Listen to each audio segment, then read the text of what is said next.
He koe tala e, awa whamama e, he whala ne fola I e mala e, o ika I koi, ka koe aho e, te ri ana a whai a iha e. Paralelei, kainga taunga ka tau pēo mo mea mai, ki e Polo Kalamani, ko e Fala Talks, episode hono tahawalo.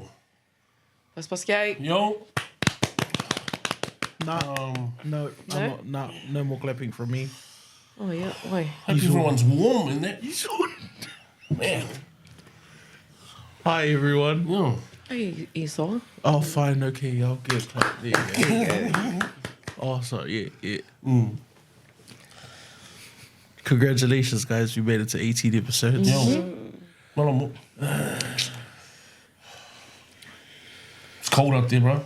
Very. It's very cold. Yeah. So, excuse the coughs, you know what I mean? Nah, don't excuse it. This is us. Yeah. This is how we are. Mihi o ihu and everything. Except We come. This is who I am. Apologies, Rain, chat. hail. Apologies. Sorry, chat. Sorry, chat. But yeah, guys, what's been happening? What have you guys been seeing on the Initaneti? I've been seeing a lot of Miss Ewa. Miss Ewa? Yeah. All over my FYP. What have you guys been seeing? Miss Ewa. To be honest, Yeah. I did not follow the Miss Lala. Me too. But I just assumed when I seen her flooding TikTok, I just thought that she might have been crowned, only to find out she wasn't crowned. What But did yeah. she win? The tourism special Awards. prize. Award. Yeah, Oh, award. Miss Tourism. Yeah, the Okay. tourism. All right. Oh no, sorry, popularity. Isn't the whole thing a popularity competition? Like, or is it just like a popular vote? So people's choice. Could be. People's chance. So go like people's choice. Okay, here me here judges. Preferences. Well, I didn't know. Not judges' choice. Judges' preferences. Not Tonga's preferences, but judges' preferences. But yeah, when I've seen a lot of the videos, she's a really down to earth girl. Like really, really grassroots, Tongan roots. She is. We're talking about.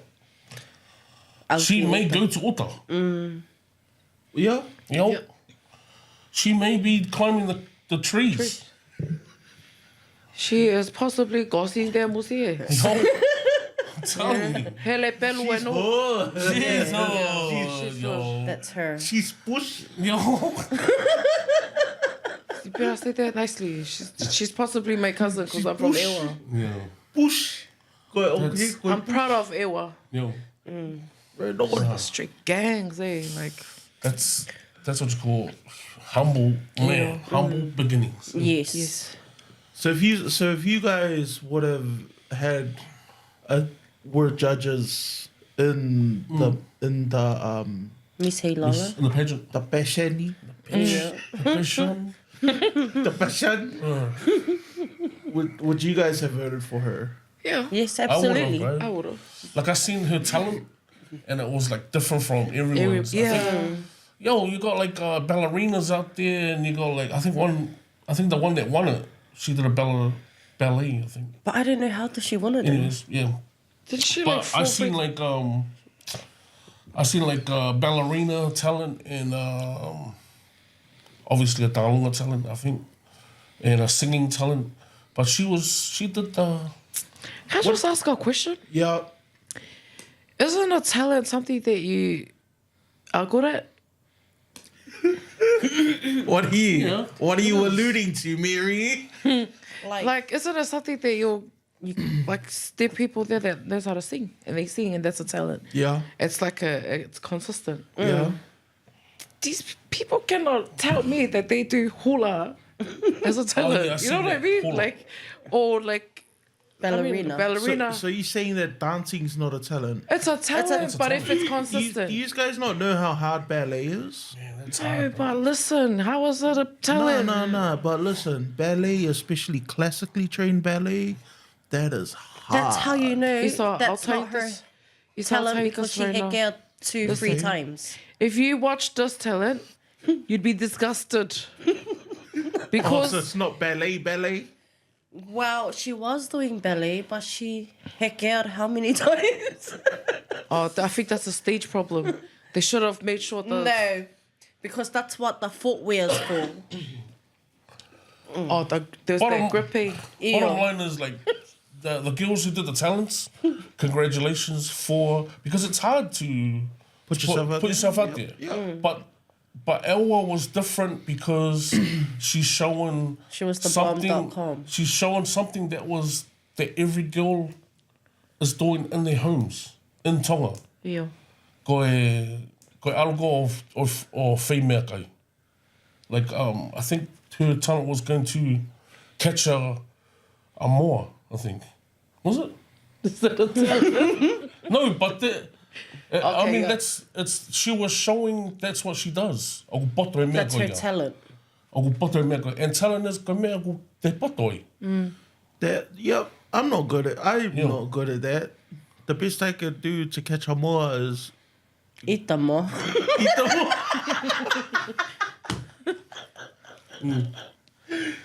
But Fired.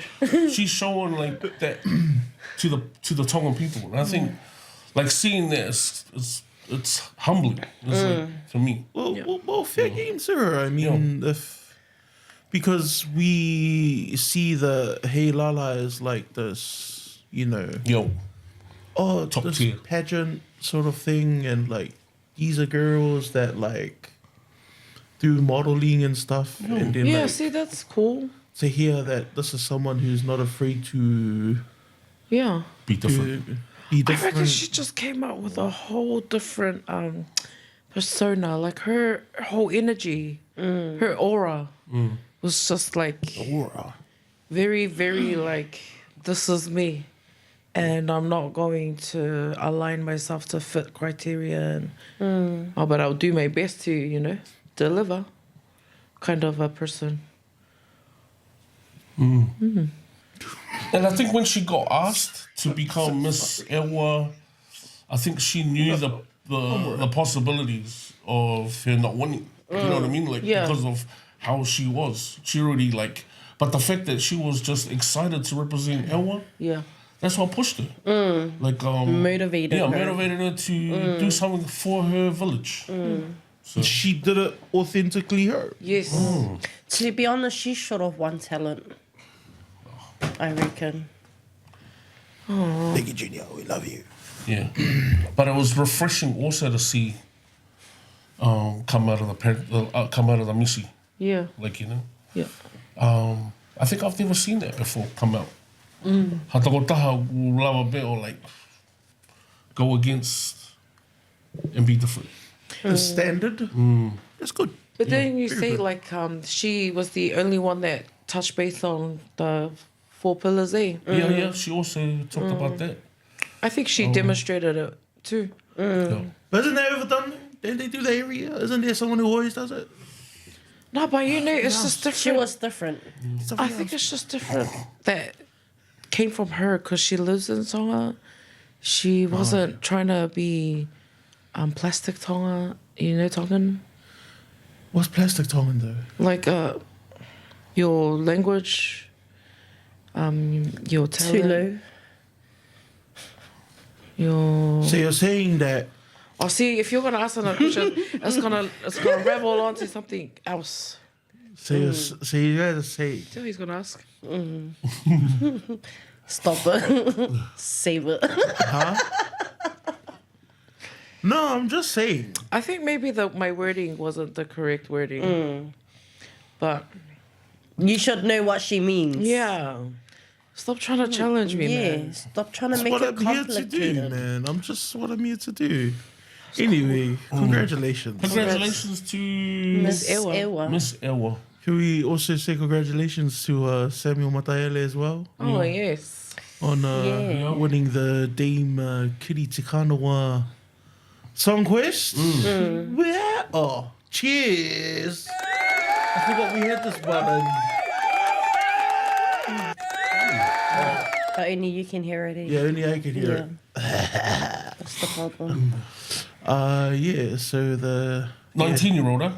19. he's young. He's young, yeah. And he went to Auckland Boys, Auckland Boys. Yeah. Oh, that makes sense. Good. Nah, you know what? I take back my congratulations. That's sad. Oh my goodness. Nah, So I congratulations, Docs. The reason I know he went to school because I watched a short film of him from New Zealand Herald and said that the reason he started singing is because he was inspired by his music teacher Oh, at wow. Auckland Boys. The fact that he wasn't inspired by the culture, because they do a lot of that. Yeah, but he said beef. Sala, sala. But it started, his singing started at church though. Oh, there we go. Just her. Samuel, Just Tonga. what church do you go to?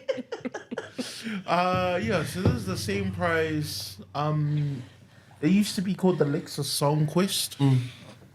And Amitai Pati won it back in 2012. So he's a member of Solemio. He's Pene Pati's little brother. So, yeah, past winners of that prize also include, what is it, Felipe Manu, Jonathan Lemalu, a whole bunch of other people. So yeah, congratulations, Docs. Yo, A little bit. hats off. Yeah.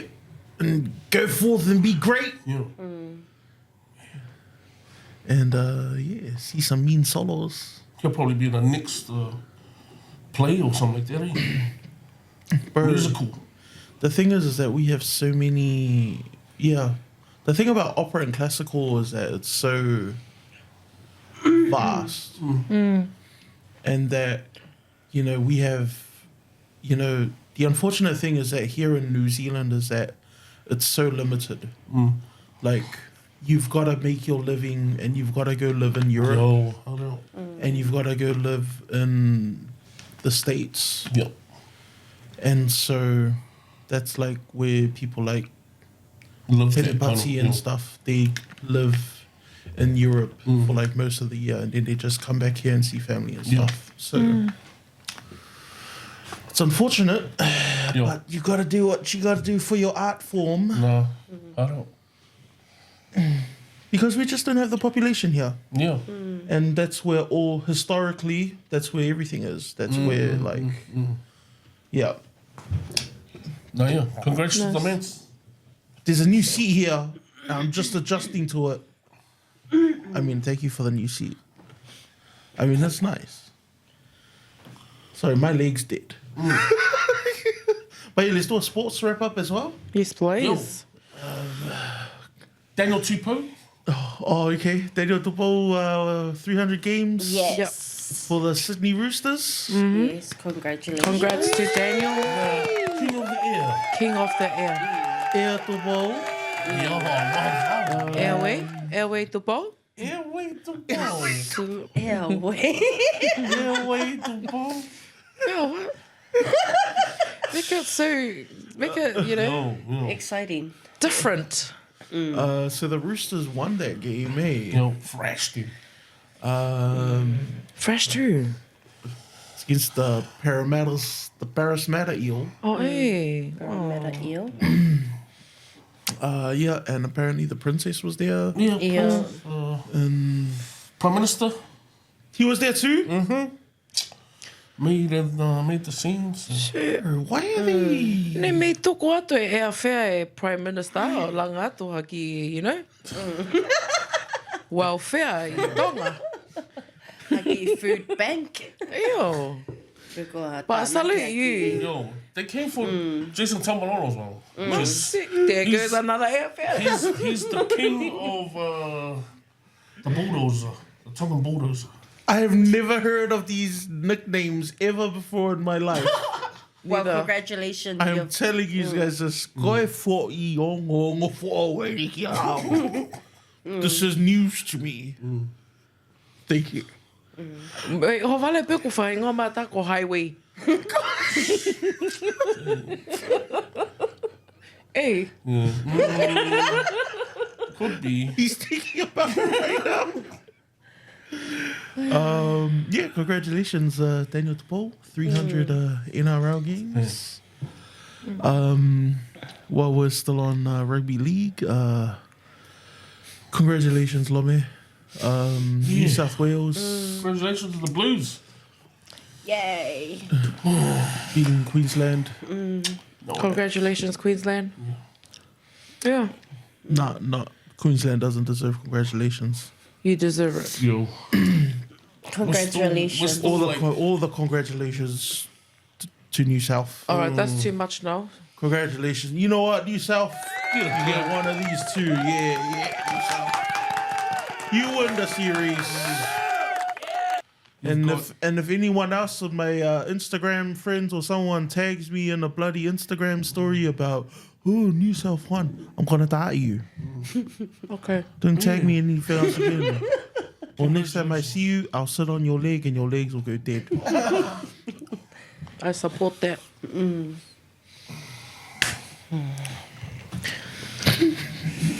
And also the Dolphins lost I know. 66-0. Oh my gosh, that's so Sad. sad. Oh, God, still love you guys.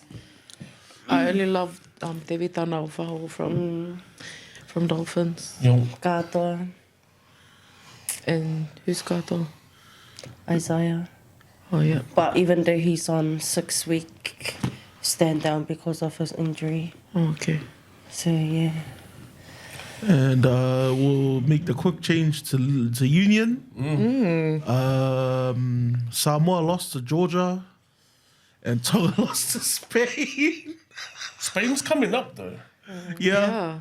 Georgia's on the come Georgia's up on too. the Yeah. come up too. Yeah. Like, And our countries is just like, you know what, 1 week we're going to play well. And then the following week we're not going to play well. So that's all right. The fact is, we showed up to the game. Yeah, effort. You know, the fact that Tonga and Samoa showed up to the game, full credit. Full credit. Adrian, Kolope o kai e nau right? lunch. The fact that Manu Samoa and Ika Letahi showed up to the game. Kehe going to school. Yeah. At least you Right. turned up. so the Sipi Tau will stick on it. Of course the CB was going to be Tika. It's different that they change it up. Nah, but I was like more like There Energy. passion Yo. about There's it. more They passion. emphasize on the Put more love into Yeah. it. yeah. Do you want me to tell you straight up my opinion of the Sipitao? League Sipitao and the Union Sipitao? What? League Sipitao's better. Are you being biased? No. Okay. Because it's done to a rhythm. You know? Whereas the Union one, they're just standing there going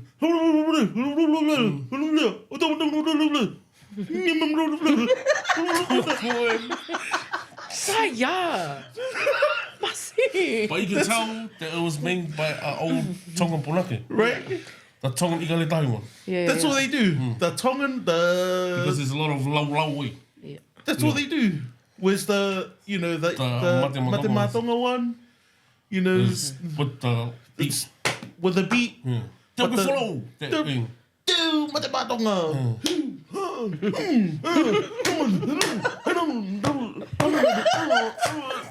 Hee-haw. Yo.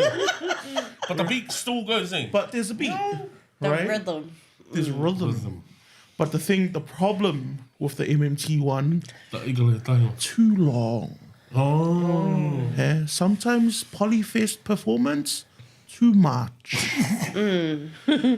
So much. Eh? If you just cut down a little bit, better. Eh?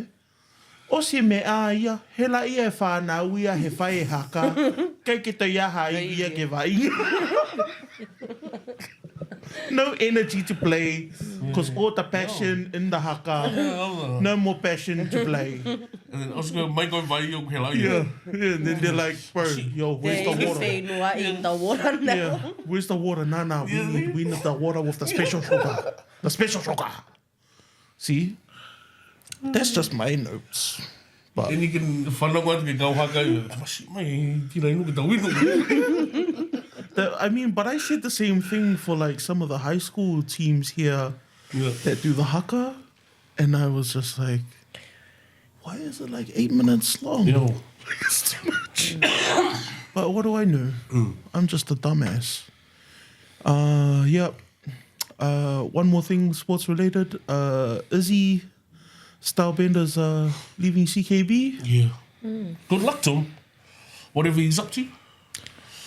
I mean- hope he gets to recapture the title. Yeah. But the sad thing about UFC fighters and MMA fighters in general is that unless they learn a new trick, That's it. like the come down is hard. And I hope he does because he's the frickin' man. Yo. He put CKB like up there on the map along with everyone else. And I hope he finds what he's looking for. Yo. Yeah. No, yo. He's the freaking man. Izzy, can you be my friend on Facebook, please? My name on Facebook is... Nah, I'm not going to say my name on my personal Facebook. Because I'm hiding from my aunties. Nah, yeah, shout out to Izzy. Shout out to Izzy, man. Yeah. Isileli ate Saania. Still remember when he had the Tongan flag at the junior fight, and I was like, I knew he was Tongan Nigerian or Nigerian Tongan. I knew he was Isileli from Otongaku. Hey. I see. And one more thing before we move on. Rest in peace to Sir Sam Neill. Sam Neill. Lost a real one. Yo. Yeah, we lost one of New Zealand's finest actors. Yeah. Jurassic Park, eh? There's other... Jurassic Park. What is it? I remember when I tried to get into Peaky Blinders, and then I saw him pop up, and I was like, Sienna, there's Uncle Sam. Yo. And on Thor. And on Thor, yeah, he Seen him in that. You know? he Odin kind played of- the fake Odin. You know, shout out to Taika for putting him in Yo. the Thor movies, and he's also in Hunt for the Wilder People as well. Yeah, but lately I had been kind of following Sam as he was really calling out the government True. for all of the environmental stuff that they kind of like Activist. messing up. Yeah. Swear. And so, yeah, to kind of hear that he'd passed away, I was shocked because I saw him. He was, Loved it. yeah, the man was, yeah, he was doing his thing and he was working hard. And so, thoughts and prayers go out to Sam Neill's family. Yeah. Rest in peace. Rest in peace. Gee. Yo. Yep. Shall we carry on? Well, we're starting to look like we're going to go sit at the rest home soon. What a segue. All right, then, fine. Since you bring up rest homes, yeah, let's kick off with our Pacific elderly people. Yo. Yeah.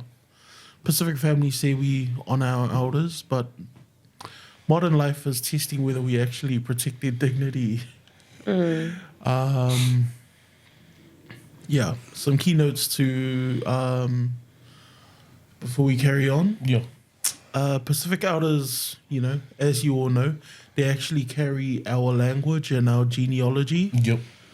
and cultural knowledge. In 2023, 56.4% of Pacific people aged 65 and over could speak 2 or more languages, compared with 24.7 of Pacific children under 15. Right? Yeah. What we need to remember is that elder abuse is also very real. Health New Zealand estimates that 1 in 10 older people experience some form of elder abuse. Yeah. Right? But that's only because about 75% of elder abuse cases may go unreported. Yeah. And the abuse can vary from being financial, emotional, physical, and just neglect or control. Yeah. We also need to remember that rest homes are not automatically abandonment. So I know there's a lot of judgment, like when we hear, aloha me ai o tuku e rest home. Yeah. Some people just automatically jump, whakaofa. Yeah. Some old people actually need 24-hour care. Yeah. You know, some people have dementia. Some people need support being lifted. Some people are on strict medication. Ke tokanga ke. Yeah, Yeah. to be looked after. Yeah. And safety supervision as well. Yeah. Even though Pacific families use residential care less, that may mean that family carers are carrying more unpaid pressure. So that means some people may be sacrificing their own careers or even having families Yeah. as well. So we see that usually Yeah.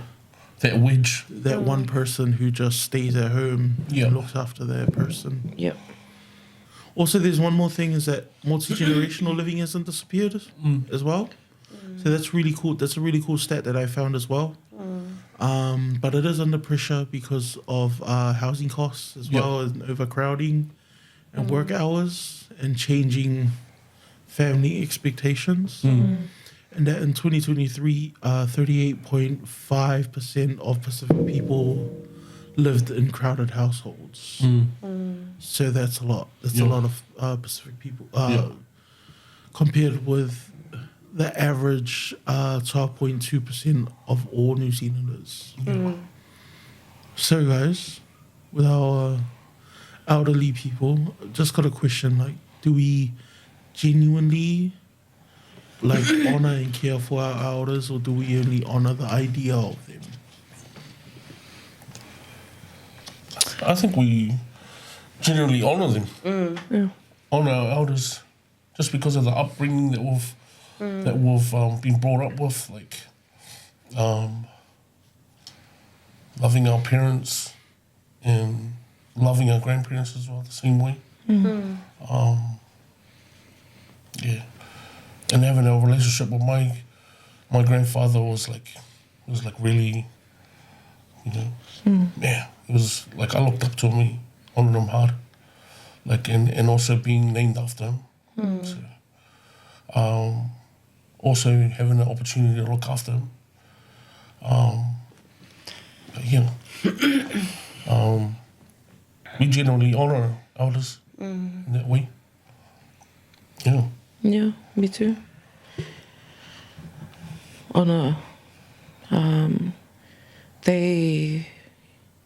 Everything that Soane has shared, but just to add on to what Soane had said, our elderly, they have preserved so much from our culture.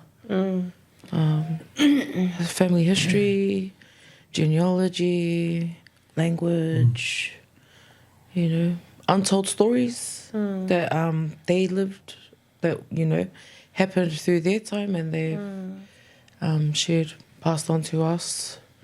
I think those are very, very important in families. Yeah. Yeah. For me, a lot of the things that I was taught from my grandparents, I'm able to identify family, my roots. Yeah.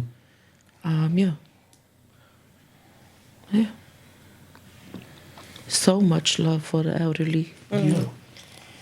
What about you, Lome? Yeah, same. Just what Soane and Mary said. Everything. But I just want to add on with my grandpa. Learn a lot of values from my grandpa. Because when me growing up, my late grandma that I'm named after, that's my grandpa's wife. Never got to meet her, but yeah, I was happy my grandpa was still around. And yeah, learned a lot from him. And talking about rest homes and stuff, back in 2022, my grandpa was diagnosed with gastric cancer, stomach cancer. And we got told that he had to go to hospice.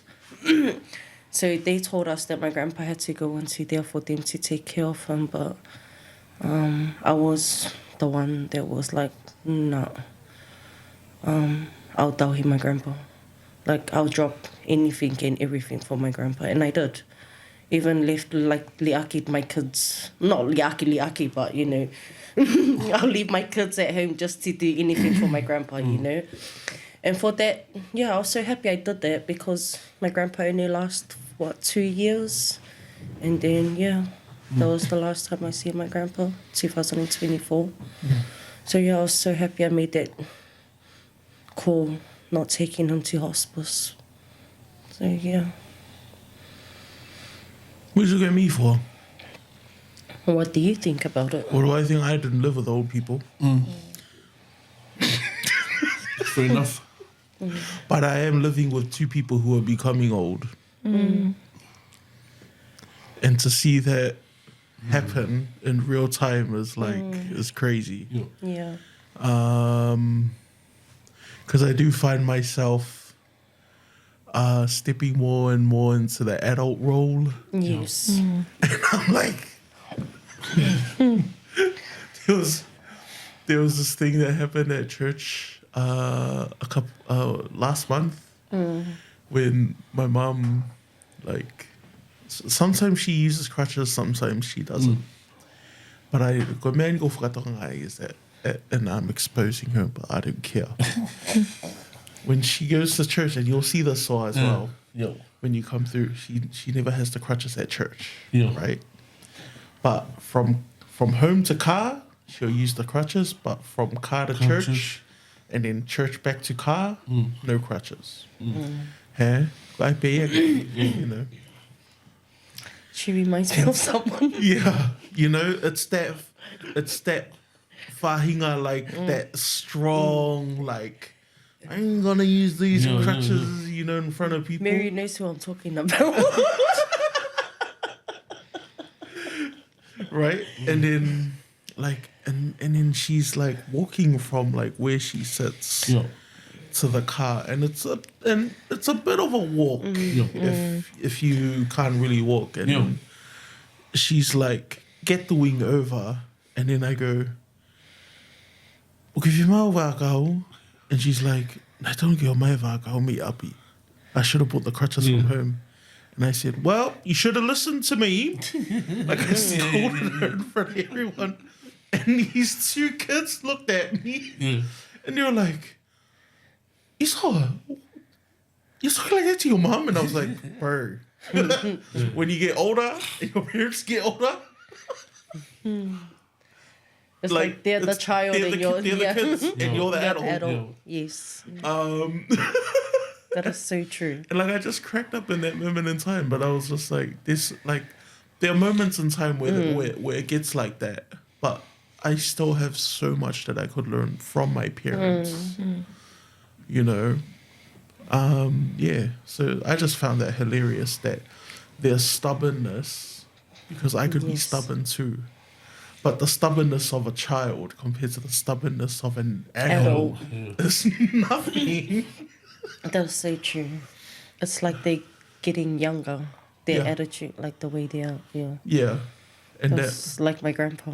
Yeah. He's crack up funny. And that you've just got to be ready so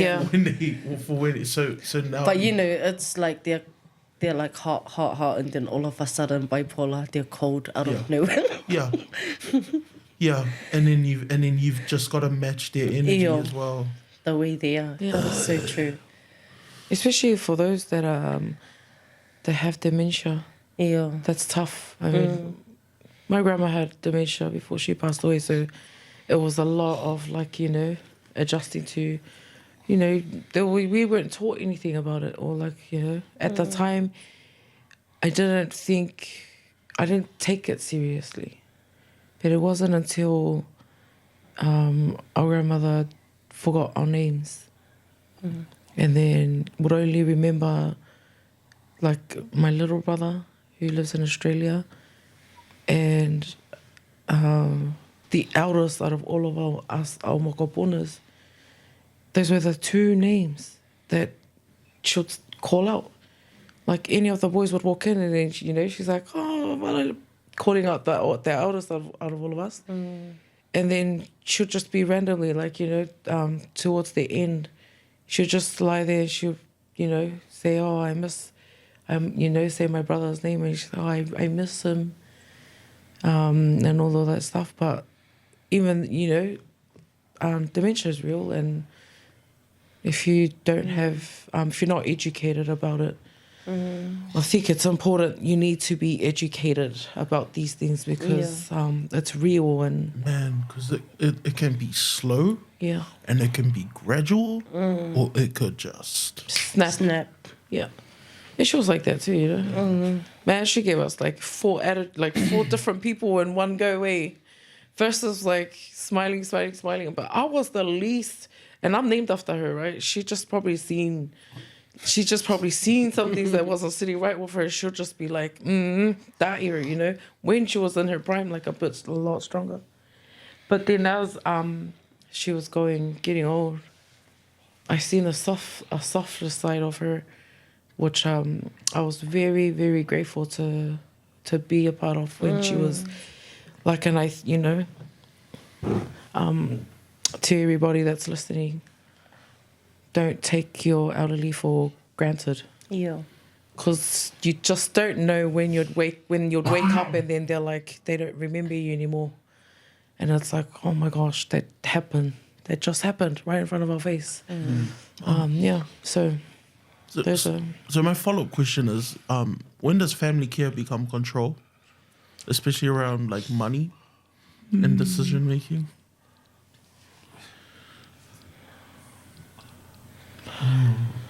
When the elderly loses the ability to make any decisions for themselves, like with no, you know, out of their control to make, and then in a Pacific family, or let's just say a Tongan family. I think what I mean is controlling, like Financial. like not in their own personal best interest. So say you're doing it for your own personal interest, but not in the personal interest Of the elderly? of them. Agreed. Agreed. No value for the elderly. Like taking advantage of them. Taking advantage of, you know, whatever they're making. Because some people, man, they see that for Kiwi saver coming in, And that's it. Eh? vultures. See, with the whole being in rest home, that part, I understand like what you said, like time, there's families that are working. Those are understandable reasons. But if you're just, you know, don't want to fulfill your duty to your elderly, and the easiest thing is to take them to, you know, rest home, that's sad. Then you'd question yourself, but then after that, you're the one controlling, you know, financials and living your best life out here, but not, you know. When my grandmother went into rest home probably for a year or two, I think, and that was because my auntie, who was full-time carer, she had to work, and this was like, you know, to care for my nana, you know, living arrangements and stuff like that. But we made sure we would never miss a week or a day to visit our grandmother. So she had us there. Even her nieces, like her brothers, kids and stuff would, you know, go over, would make sure to be like all of us, all her grandkids and her kids here, would make sure that would make every single milestone, like birthdays, anything.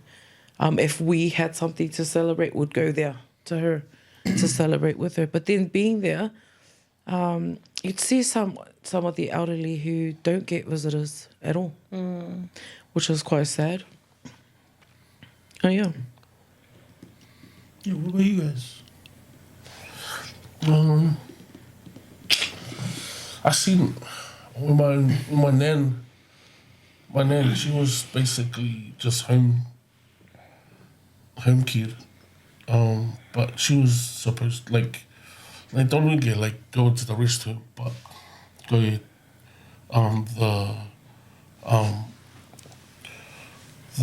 the family decided for her to just stay at home, and then and because there's 7 sisters, they all pitched in to look after her. Whetokoni aki. Yeah. But man, it was hard, like, you know, seeing them look after my nan, and like some of them weren't trained, like in whenga goge. But I guess it's like ofakai nau whai. Whae. You know? And I then- see o mata on it Yeah. too. Them tauhi in the grandma. And then up to her last breath, like she was with us, like with the grandchildren. Like and everyone, but all like whaimaki tā mea, and it was like I think it was like Easter time pekia. And then arope mea ia, and then whaimau tā mea, and then all of a sudden holo bea bea.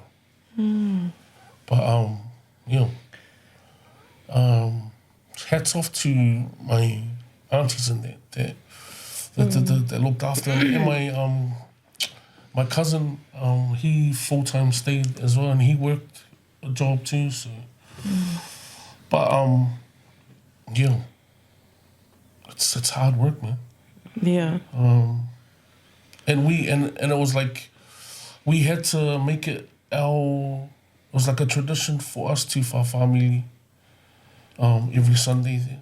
That's good. You know, You know, it brings the family yeah, together. you know, so I guess that was like another good thing, like for us, because like if we didn't do that, we wouldn't be as close as we are. Like, very good thing, like on my mum's side, of all the nephews and the cousins and that, like my whaigo ngai whatongia mo taha peke mea. Like, but yeah, other than that, that's all I can speak on. Sia mata he tauhi koi mei api. And that hard work that they went through. But I didn't think. I just see with my dad's dad. He was stubborn, like, but he can still be able to do things. So my nan was bedridden. So yeah. Yeah, just like what they said. I tauhid my grandpa for 2 years. Yeah. It's not an easy job. No, it's not. It's not. It's huge. Yeah, like with me being an only girl, it was really hard, you know. But yeah, it's a job that comes with heaps of kātaki, you know. Yeah, and just be strong. You know, with me, there was times I'll give up, you know. I'm like, it's not fair. Yep. Why is it always just me, you know? Everyone always having excuses and stuff, but here's me like, oh, all goods, I'll take him. Like, drop everything, take him. Like, and there was times Mary stepped in, you know? Even though Mary's achy, you know? But I'll be like, Mary, can you go to the hospital? But you know, Mary knows. He's just a Yeah. real stubborn old man, you know, like, you can tell, like, you know, you're there because he can't, you know, tie his shoes or something, you know. And, you know, that's like a fond memory. He's standing there, he can't put his shoes on. And I could see he can't. So I go and help him pull his shoes, and I go, "So Kenny, remember, tell all your nieces, all your grandchildren, your egg came over here and came, put your shoes on. And he just started laughing, and he was like, and I go, you're old now. You're not young anymore. You can't do it anymore. You can't do it anymore. And then he'll just look at me and he goes, ew, okay, But with him, he was a motua kai fili. And only Mary knew how to make a supo kapapula. So funny. Like, he hates supo with mahawa'a in it and, like, mixed veggies and... Oh, wow. Like, it has to be just straight water. Just straight, yeah. And just fresh veggies. Like, all my grandpa's from the fuamatos, but, this is... Like... From the way... I just say it, this is the Lapaha way, their family way of eating their soup. They're eating their supo. A supo. Sorry, just that line. They're stubborn, bro. They're really, really stubborn. But like, he's just like, see, this is how we want to drink it. So, my grandpa, on his last, dying days, he couldn't, oh God, it's my grandpa's cool, he won't care me talking about it. But, when he was bedridden and came up to the last 2 weeks before he passed, he was still smoking. Yeah. It was... Gangster! He was still... And, we don't smoke in the house because he can't get up and walk outside anymore. Yeah. And then he's like, shh. Ma ki container ki he. Yeah. And then we're like, why? And he goes, whau sikaleti. But and then we're like, halaya. And he goes, lele ataha ko mak fo sikaleti. And we're like, you're sick. And he goes, kako si suko. He does that. And then he's like, whakawate luwa. Like, open the window. Oh, and he's sitting there. And he's lying there, sparking up his smoke. And he's just smoking. And I was like, oh my gosh, I can't with you. Yeah. There's something about these oldies who live to a long age that smoke a pack a day. Yeah. And some of them drink a bottle of wine a day. And they're like, 90 years old, I think that's good enough for me. Packing my bags now. Yeah, a I bolt. think I want to kick the bucket this year. Yeah. And they just pick when they want to pass sometimes. Yeah. Sorry, and the question, my follow-up question that I wanted to ask you guys is, is putting our family elders and stuff in a rest home always abandonment, or can it be sometimes responsible? No, it's not abandonment. Depending on who is considering some families that only have 2 children, and just say that one is abroad and the other is living there with the parent or parents, it will be reasonable to for them to make a decision to take their elderly to rest home, especially if they require 24-hour care. Medical issues that they won't be able to assist with their elderly, things like that. I think it would be, it wouldn't always be that being the reason. But I think, something for the families that have elderly in rest home to actually ask themselves, are we abandoning our elderly, or is this for the best interest? Because we could all sit here and say, yes, everybody has their reasons. But yeah, that's just me personally. No judgments though. No, Yeah. No, I'm judging. No judgments.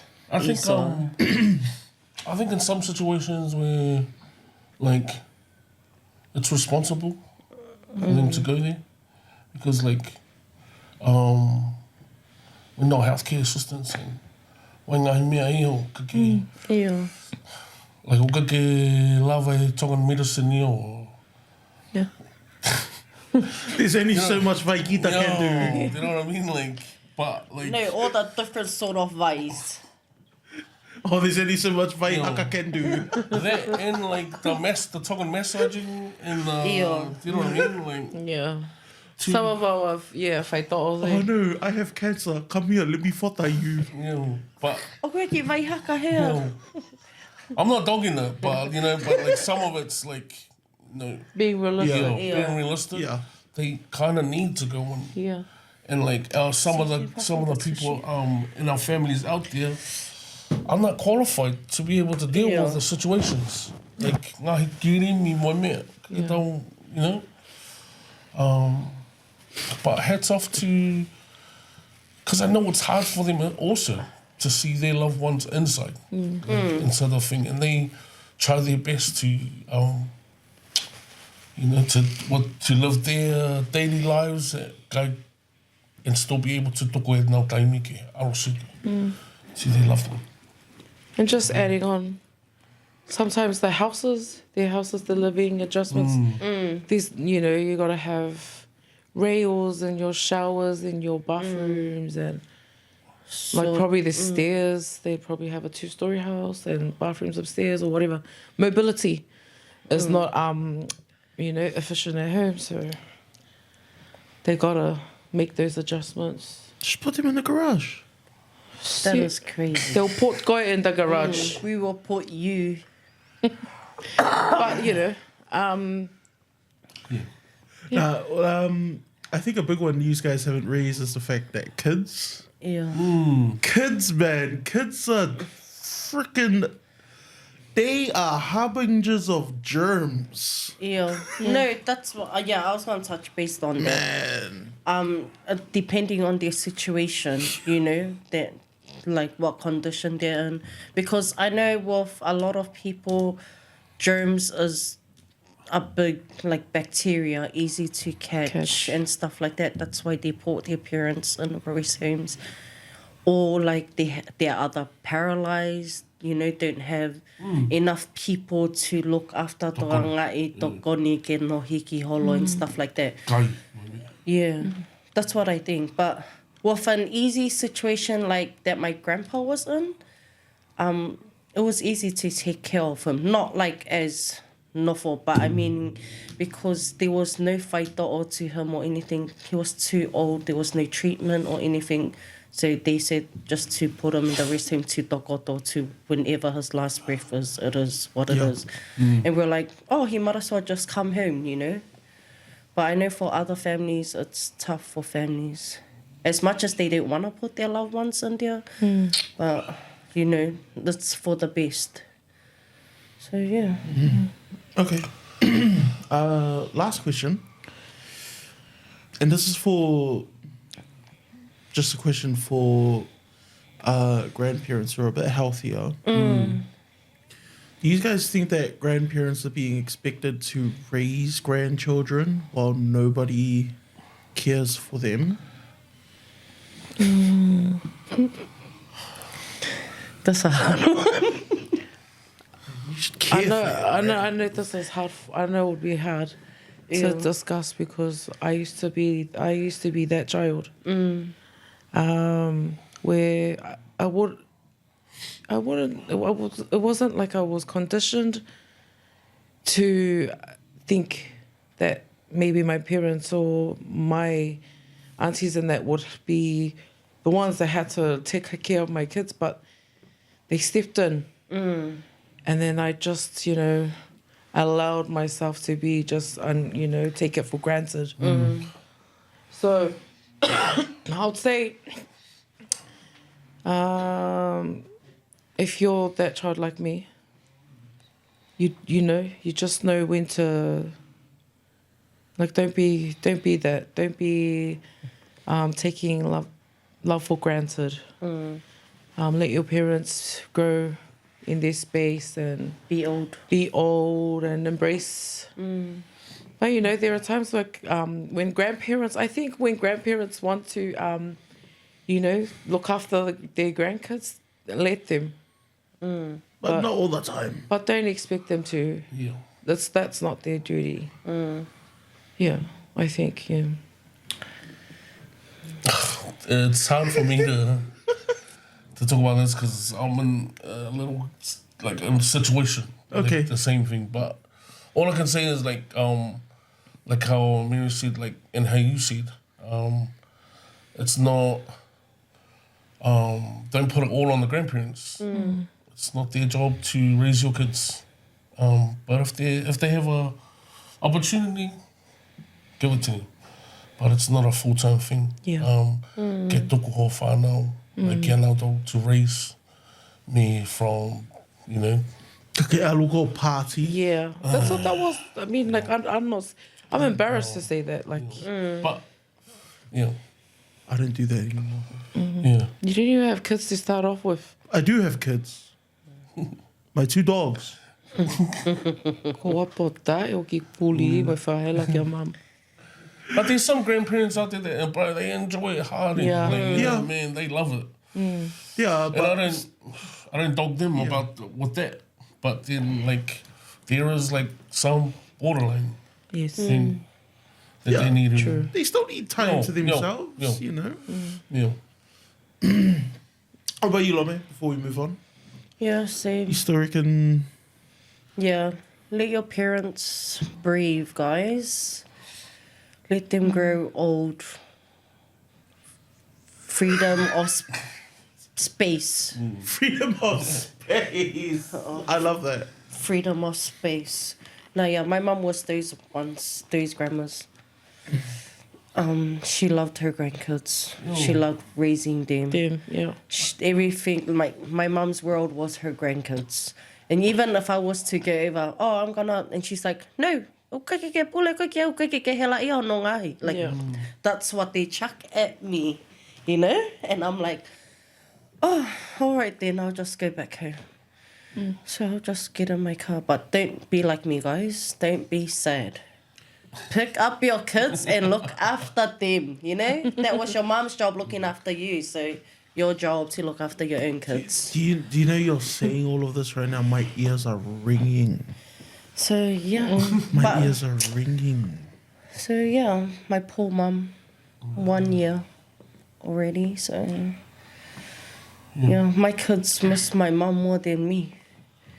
And they even asked if they can go live at the cemetery with my mother. Tell them it's illegal.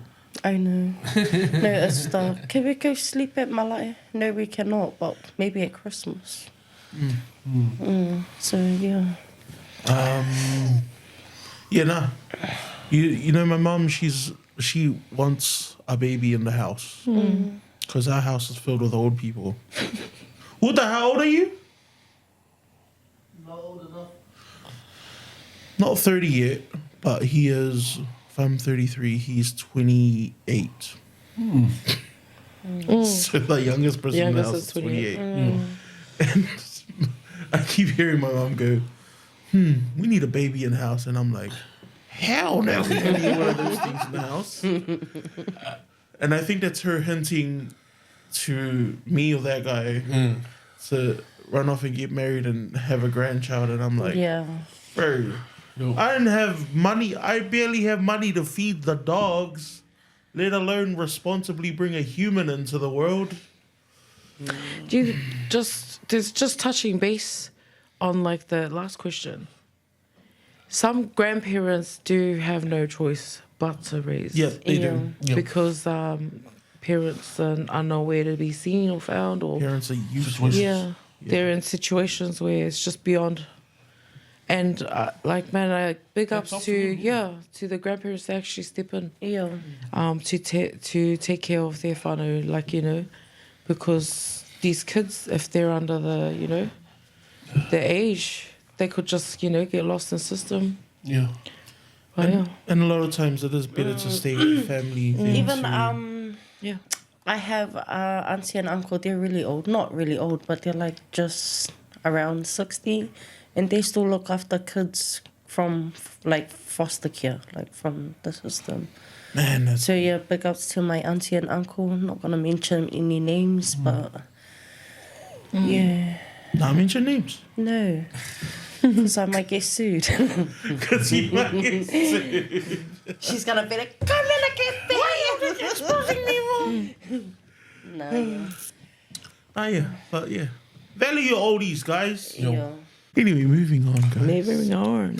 Auckland needs better public transport. But the cost keeps landing on communities that are primarily Māori and Pacific. There is a community that will be displaced that will make way for a Northwest Busway.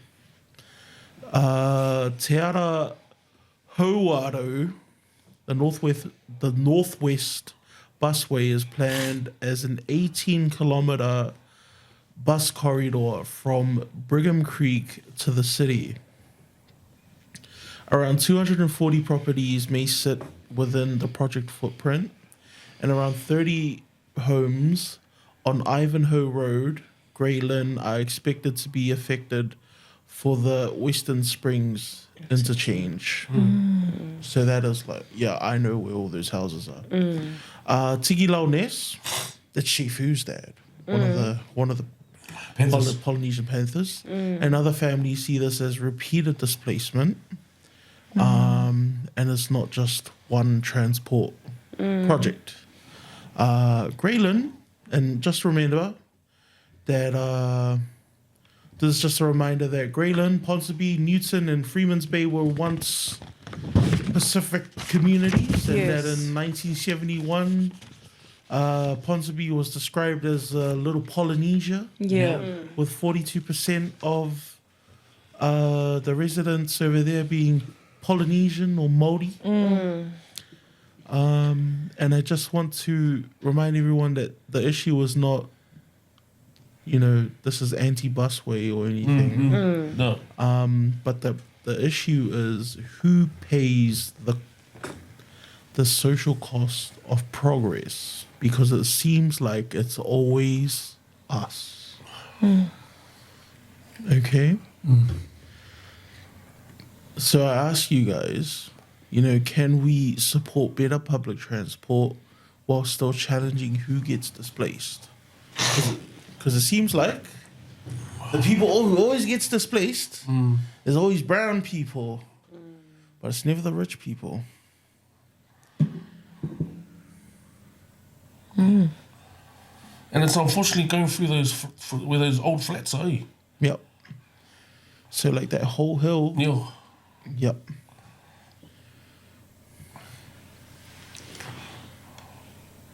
Yeah. Yeah. It'll be hard, because it's coming at the expense of people that's lived there their whole life. generations, Yeah. And man, that is tough. Just thinking about it, Yeah. And They have deep historical connections there. yeah, and it's important to remember that this is not the first time That's happened. a transport project has pushed families out, The motorway did for Newton, and now a busway threatens Graylin. The Spaghetti Junction did that from the 1960s and 70s, So this is not new. Yeah. They always do this, and back then it was easier for them to displace all the Pacific families. I mean, to be honest, when you go there, this is like that part there. There's still quite a few Pacific families there, right? But then just over the hill, where all the white people are. Where's Ivanhoe? Can you show? Ivanhoe. So you see the motat over there? Yes. Koe foi hake. That's going up to Lototongai. So it's going up. Oh. No. So you know how you go up that hill? Yeah. Oh, where the zoo is? Yeah, where the zoo is, Yeah. up from the Western Springs. Western Springs. And you go Intersection. up the lights to Surrey Crest. Ivanhoe just goes straight up. That's the hill. Oh, true. So it goes on the other side, but you go up to the lights. Yeah. Yeah, that is tough. I just needed to get because a lot of our Pacific Islanders started there. Oh, yeah. That whole right side, Yeah. I know a few families that live there. So why is it that our Māori and Pacific people keep paying The price. progress for paying the price for Auckland's progress? Is there any other alternative routes? I don't know. I think they can. There's always bound to be another alternative, route. But if I be really, really honest on how I feel about it, it's just color discrimination. It's probably another easier way to push out colored people from an area that's gone, it's like a, Was this the last fancy. year? Yeah. Well, I mean, The last of the because Mohicans. everywhere else, like where all the brown people stay and stuff in Greyland, is kind of scattered Yeah. around Greyland. Whereas, I mean, because this isn't even a New Zealand specific thing, but you also see that in America, where they'll just bulldoze through black communities to build these interstates, these highways, Yeah. and they'll just drive right through it, and they don't care. And and I was thinking, what could we do? And I I thought, was there an initial consultation process? Was there like did council open up and stuff like that? But like, the thing that I've noticed is that when council tries to interact with communities, is that people don't take interest in community. Like people, like a lot of people right now are like so up in arms about all the new bikeways Yeah. right now, but that's because cyclists have become very vocal about it. Right? And who gets what they want? The cyclists. Because the cyclists have been loud. Right? Unfortunately, us brown people aren't being loud enough, or these residents here Cyclists aren't are being better. loud enough to, Yep. but Push. yeah, but even then, like, a lot of people will just be like, oh, it's just one neighborhood and this could Yo. benefit all of Auckland. Yeah.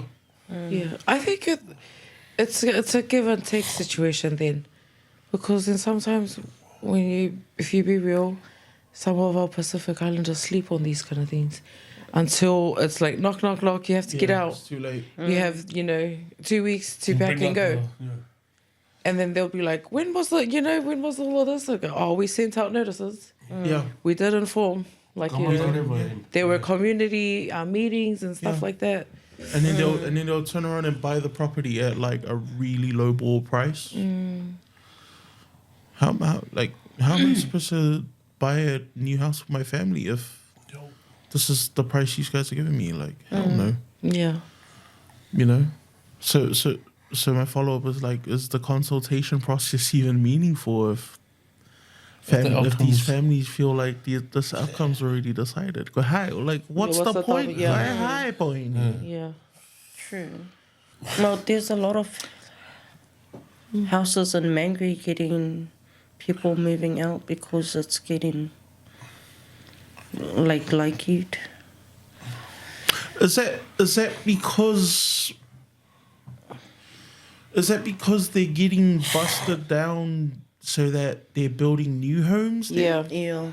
Yeah, but that's different. That's just like GI, that movement. yeah, that's But like now, this is like, gentrification. I mean, this This is still a form of gentrification. yeah. But this giving like, building a new busway, it's like,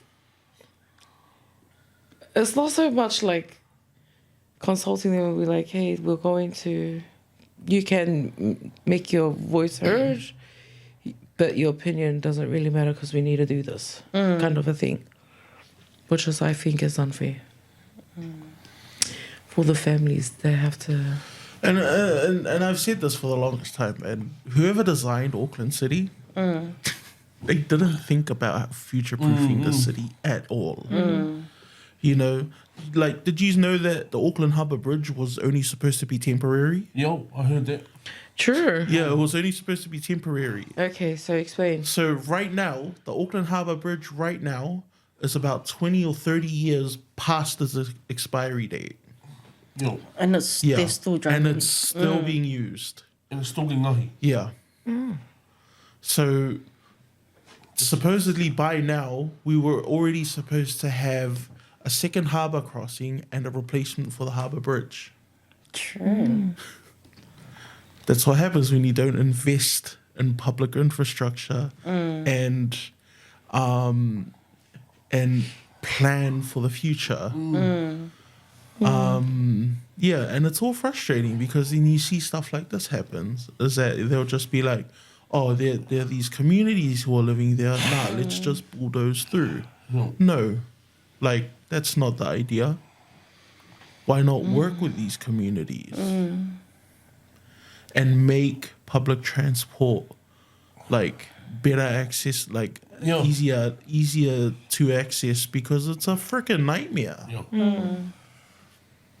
Having a busway down that road will be... I don't think it'll be easier. It'll be worse. The congestion's gonna be bad. I could just picture it right now. But what do I know? I'm just... Whatever happened to trams when they were running in town? Oh, in town? I don't know. Because I think they were quite convenient. Would have been. It's all because of money, bro. Money, money, money. Yeah. So, so let's move on.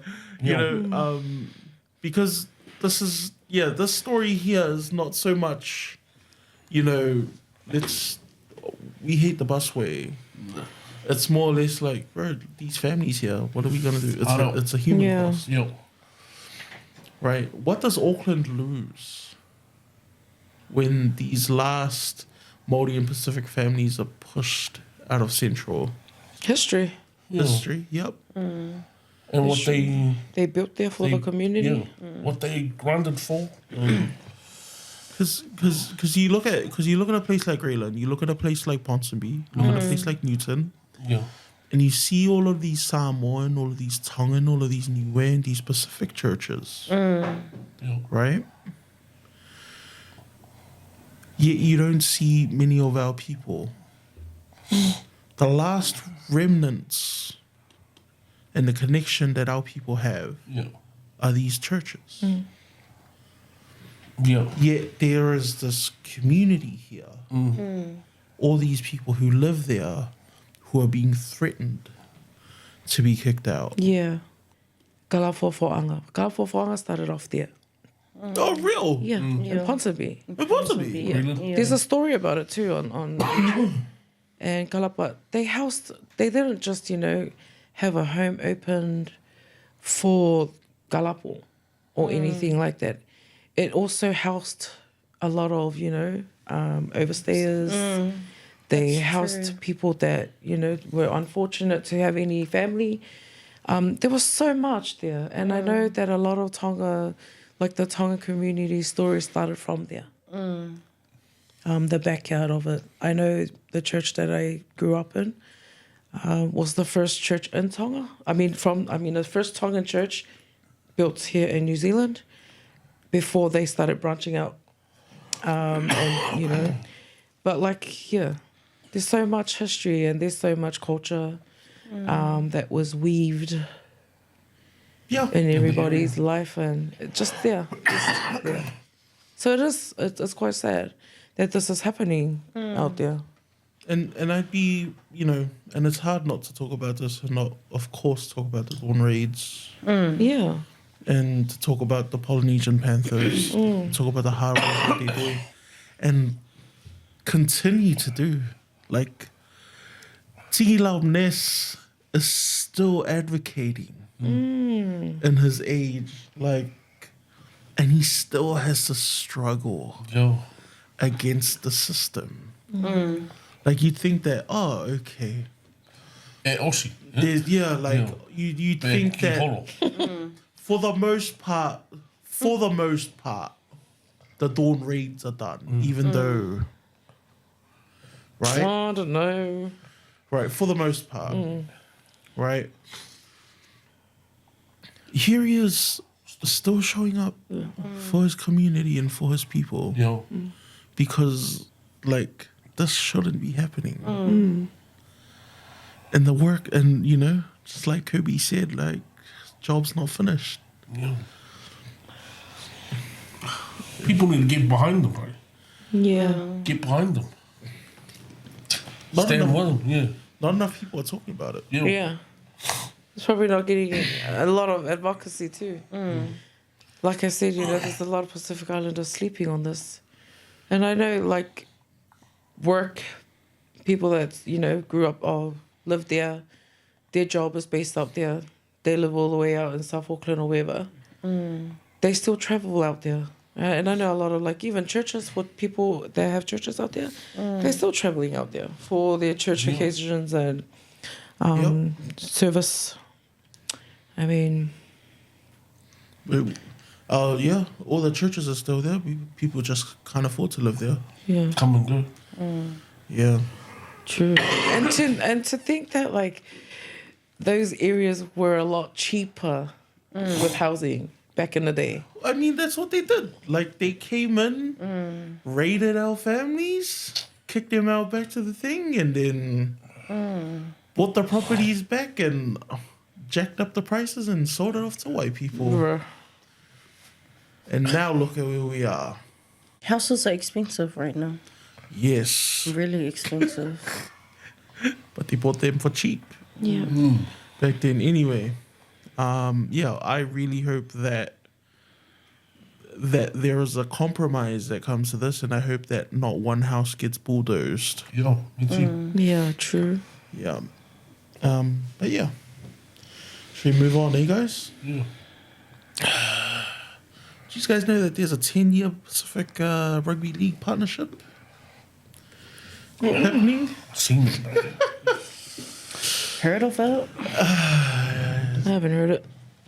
Yep. So there's an Australian $250 million 10-year Pacific Rugby League partnership. This could be huge for Pacific Rugby League, and the question we need to ask is whether it builds our Pacific communities, or Yeah. Or does it Does just it- benefit Australia? does it just benefit the NRL? Yeah. Okay. So this is the thing that this is what we need to talk about. Australia, okay, the government is investing an Australian $250 million over 10 years into the Pacific Rugby League partnership that covers Papua New Guinea, Tonga, Samoa, and Fiji. This sits inside a wider Australian $600 million rugby league package. Are you right? Are you right, Docs? Big number, bro. Which includes Papua New Guinea's NRL entry. So that includes Yep. what's PNG's? PNG Chiefs. The PNG Chiefs. Yep. Yeah. And those three pillars that will be developed are the grassroots and community, pathways and academies, and elite and international rugby league. So some of the positives will be, school competitions will benefit girls' pathways, local coaching, youth development, and Pacific hosted NRL NRL games. potentially. Yeah. However, the political layer is that this is also Australian soft power in the Pacific, especially with China's influence growing. Although we already know China's already... Up there. I'm pretty sure China already owns like half the Pacific anyway. One thing that I wanted to make this distinction, because I thought this too when I was reading it. This is not sports washing, like what's happening in Saudi Arabia. No. It's like sports diplomacy. However, the big danger is that the Pacific nations will just become talent farms or talent pools, and the long-term value stays in Australia. So they'll just come scout these kids, and they'll be like, "Oh, That's it. you're good. 12 years old or whatever. Oh, yeah, send them over to Kibra, Yeah. wherever. And then grows up in Australia. So, yeah. I mean, if this builds, you know, our Pacific kids and Pacific coaches and Pacific competitions, like, it's good, but it'll only build, like, a smoother pipeline for the NRL. Like, then it just feels like Pacific's being mined, you know? That money, though. I know, it's a lot of money. Hips. It's a lot of money. Hips and Right. hips of money. But, like, that's the carrot that they're dangling in front of us. Don't be fooled. Don't be fooled, docs. Do you think that this is genuine Pacific development, or is it Australian influence through sport? I think, yeah, it's an Australian influence. It's the first one. Yeah. Yeah, but at the same time, like, I know it'll be an opportunity for our Tongan kids Yeah. because right now there isn't really much, you know, in Tonga besides, you know, there's other things that's influencing Tonga right now. Yo. And all the influences, The good stuff. those things, and not a lot of this to help support our young Tongans for Tonga.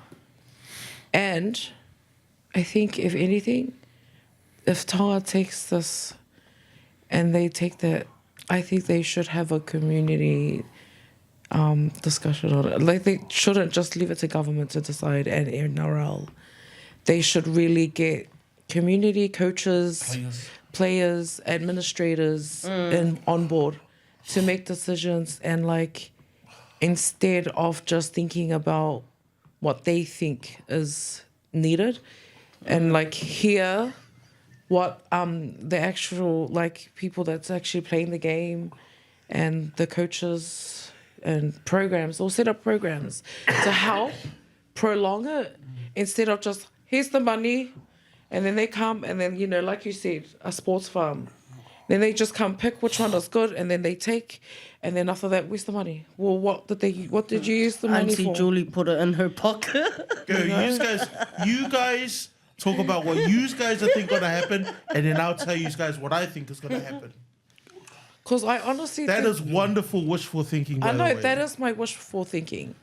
And I'm hoping that somebody watches it and be like, someone that is in this, has the voice and the authority to do something. Prime Minister. Prime Minister. Ki slow down for travel ka ke ki. Yeah. Read terms and Ki conditions still make it handy, because Yeah. this is important. This is the future of Tonga. of Tonga. And- Because he was there, eh? Ew. He was at that Soane. Yeah, all the Prime Ew. Ministers were there. They were all there. Oh, mate. I hope they didn't just sit there and had the dollar signs on their eyes. I hope you guys read Man, the terms like- and condition that came with it. Because I know either or, it'll be very, very fortunate for the young, you know, whoever's gonna be picked. And, you know, how they go and succeed is totally in their hands, but, like, something to grow for Tonga. Man, they really need to set up something to prolong, preserve it for the next Generation. to come. Why though? Because Tonga deserves it, and there are kids out there. Why? Like, the reason why I ask why is because 50% of the NRL is already brown people. Why? I mean, why are they investing? Is the question. It's politics. It's Yeah. soft power. It's because Australia demands influence. Yeah, because they don't have enough of their own, in their own farms. Their own people. To See, come you with guys, it. see, you guys are still thinking about rugby league. I want you guys to think about politics. I'm thinking they're going to control everything. Stuff the politics right The now. politics is what's paying for this. The Yeah. NRL's not paying for this. They're going to... But what Mary was saying, The they're Australian trying to government's farm paying our for people. this. No, shut up. Our people's gonna be fun regardless. The big But farms that's- anyways. It's seasonal. That's what we don't want. That's why we need the Prime Minister to sit down and read the TNM term. What's TMC. TMC. You know, for the families to understand what's going on. Not just pick and go. Or spray and walk away. It's actually really tough though, but like I said before, you know, it would be nice to do that. But now that like Isoa has opened a window, lens to view from, it is quite dangerous what is happening right now. Yeah. These guys are just thinking sports. Yeah. It's Well, not sports. Obviously, it's about sports, so I'm going to think sports. It's not sports. Sports is the front, right? Yeah. Sports is the front. But it's politics pulling the strings behind the sports. Hold on. You said something about... Right. Right? Yes, right. It's like FIFA. Oh, FIFA's. I really wanted to talk about FIFA. And if you want to talk about FIFA next week, we can talk about FIFA. All right, because FIFA's a whole nother mess of its own. And you want to talk about the International Olympic Committee, we can go that far too. All I'm gonna say is that it's you know what Mary says, it's valid. Yeah. It is valid. Yeah, It is good valid. for- But the thing is, was it, though, you know- the thing is that like, you know, we already have Chinese influence in Tonga, Yeah. right? This is another foreign superpower Yo. trying to exert influence through sport. China's exerting their influence through infrastructure, whereas Australia's doing it through sport. That's what I mean. Like, Right. I think that the programs are gonna run through, but then like at the end of it, Australia's gonna benefit. They're the ones that are gonna benefit all. That's what I think. Like as a sports person, like they're gonna push these programs through, and then our kids are gonna like get up there to a stage where but e pore beka wa seria ia he mea koni. Like Neomo Bay, the Prime Minister's I just hope now fun. that you've opened So- that window, I just hope that maybe they sit down and really? think this through. They already know what's gonna happen, but it's how it's gonna happen. that's what Right?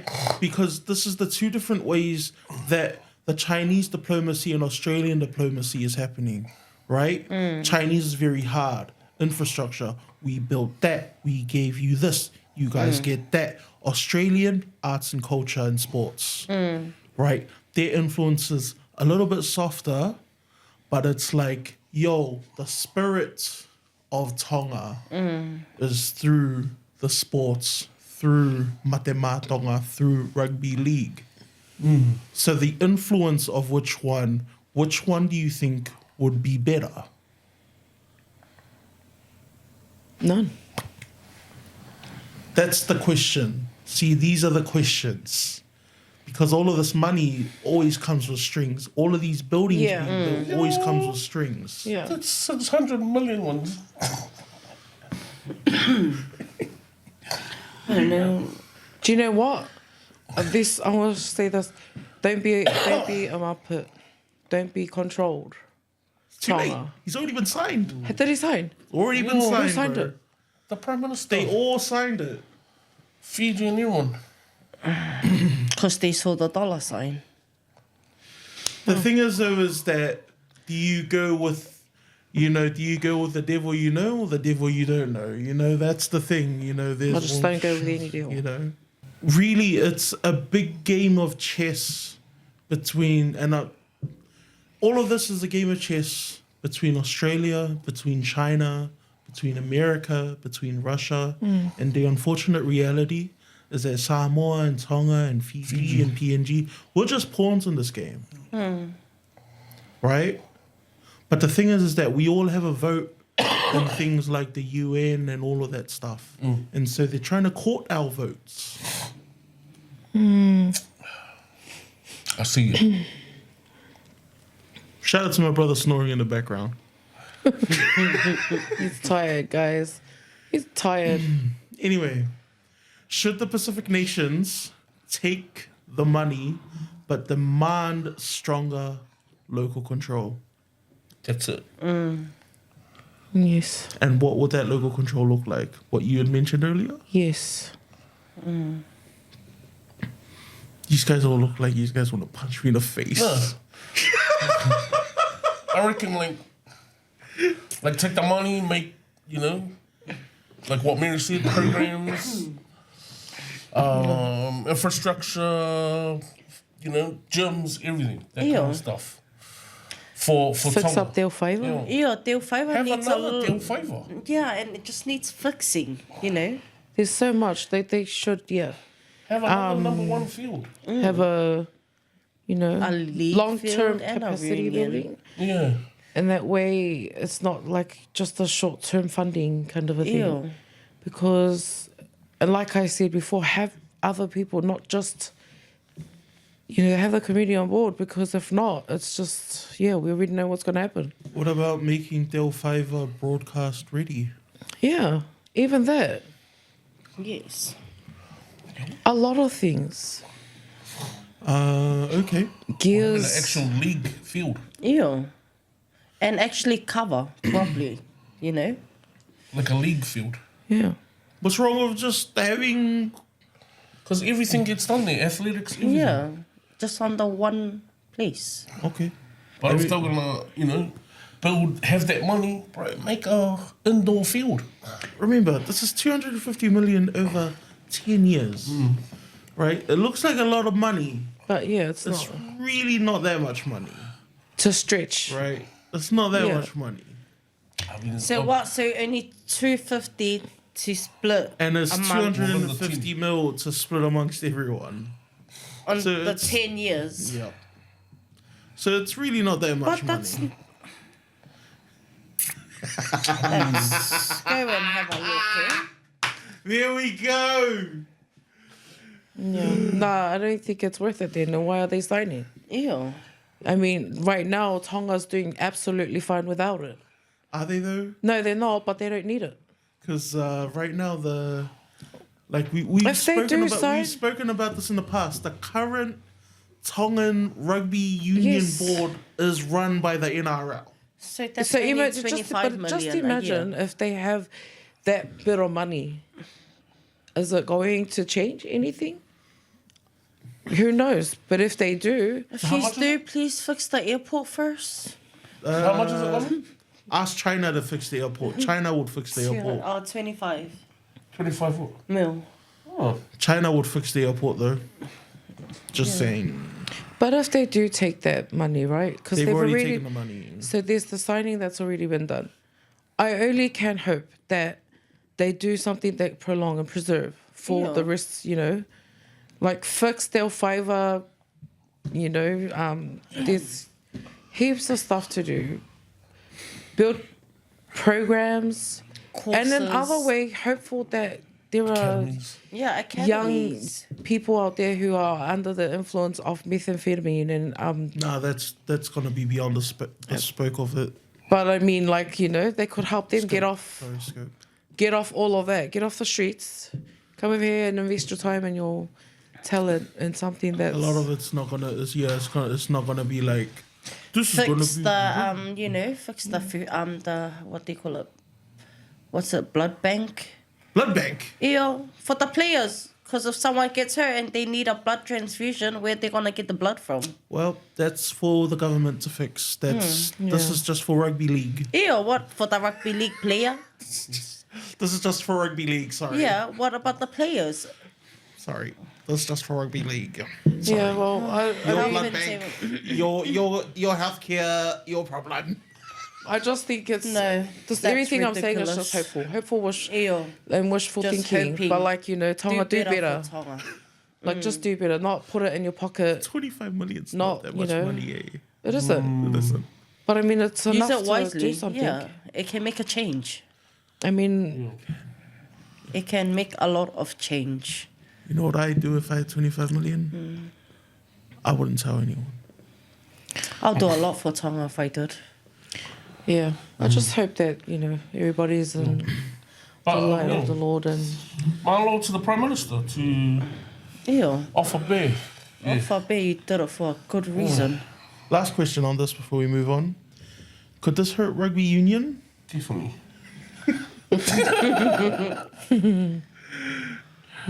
Definitely, bro. But I think rugby union will be like the little engine that could kind of.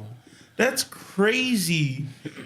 That's crazy to hear that rugby union is the little engine that could. It'll never stop rugby, Because bro. historically, rugby union is not the little engine that I know, could. but- Rugby league is the little engine that could. I think in a way, it could. You know how like league is up over here now, and like unions down here. It just, man, you just don't know when the table would flip, and then they just, you know, it just encourages them to be, you know, to do better. You might get Like, some Saudi money. They just might be, you know, encouraged by the 49 million, and they'll be like, okay, we're gonna up our game because we just might get offered, you know, 25 mil. But yeah, No, I reckon I think possibly can. it will get a little bit, I think. Man, I But feel, it won't take it out. You know what Yeah. I mean? Like, I feel sorry for the ones that like are so passionate and hearty about union. that's me. I know, but I mean in Tonga. No, You know, I still prefer to watch rugby union over league. yo, Like for me, I like watching teams fight over the ball in the ruck. yeah, Yeah. Like for me, that's still better to watch. yeah, But that's just me as a casual fan. yeah. People think it's barbaric, like what they do. But you know, no thoughts, just in there. But they don't know, bro. Yeah, There's codes in that you gotta I'm so sorry. figure out. I'm so sorry, Ways guys. of getting into that ruck. Yes. Angles. It's all about 80-degree angles, 60. Obtuse. And you gotta stay on your feet. It's all right now. You're punake now. It's all good. You're not a rugby player anymore. You don't allow me, bro. You don't hold the rugby ball anymore. You hold the what's the thing? It took me back. It took me back. I went back and now it's like this. I could see it. I could see it. I could see the frustration. He was like, it's all right. It's all right, bro. It's alright. It's alright. We still, you know, even though league is like taking over, we, you know, Yeah, we'll still get there. Yeah. alright. You'll be a coach I one didn't day. have to bust my bubble with it. This is Could have why. brought it down slowly. Oh yeah, true. But no, there was no other way to Oh, say it. no. Oh, yeah. Thank you. Anyway, moving on, Fano, to our last subject matter, weightlifting Yo. in Aotearoa, New Zealand, and we must give a shout out to our Usos.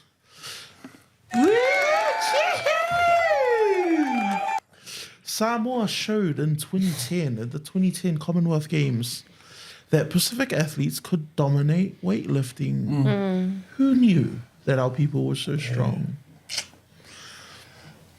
And now New Zealand is now seeing what happens when Pacific Strength gets proper coaching and pathways. Churi. Yo. So Samoa's weightlifting success at the 2010 Commonwealth Games helped spark questions about why New Zealand was not building stronger weightlifting pathways for Pacific athletes. Since then, New Zealand has named a 7-person weightlifting team for Glasgow, the Glasgow Games in 2016. I didn't even know that it's a Commonwealth game year. Yeah. So it's nice to know that it's our turn for Olympic sports without Russia and China and America. Yo. 4 of the 7 have Pacific heritage. Yay! Yo. And of course, our toko David Liti Yo. is Man. the leader. He got Commonwealth gold in 2018, silver in 2022, and Olympic top 8 in Paris in 2024. Shout out to David. Shout out to man.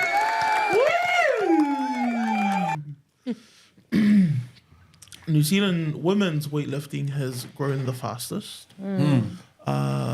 Until 2023, only 4 New Zealand women had snatched over 100 kilograms. Now 12 women have. Man. South Auckland pathways, especially through the Papatoetoe Olympic Weightlifting Club, show the value of long-term coaching. Shout out Papatoetoe. Yo. Papatoetoe. Papatoetoe.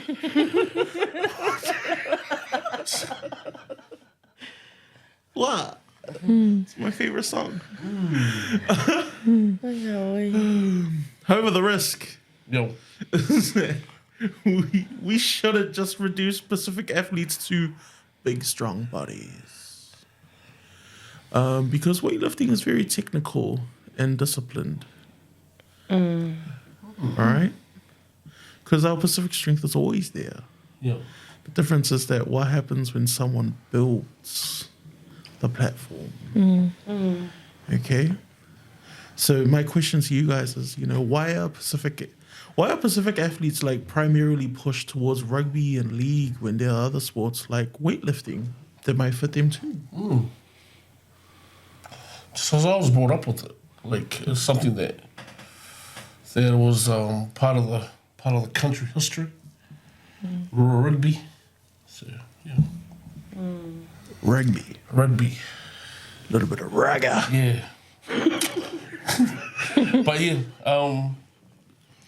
just something I was brought up with, and I didn't really 90s didn't hear anything about weightlifting. Yeah. But I saw Arnold Schwarzenegger that come out like in that bodybuilder book. But That's different.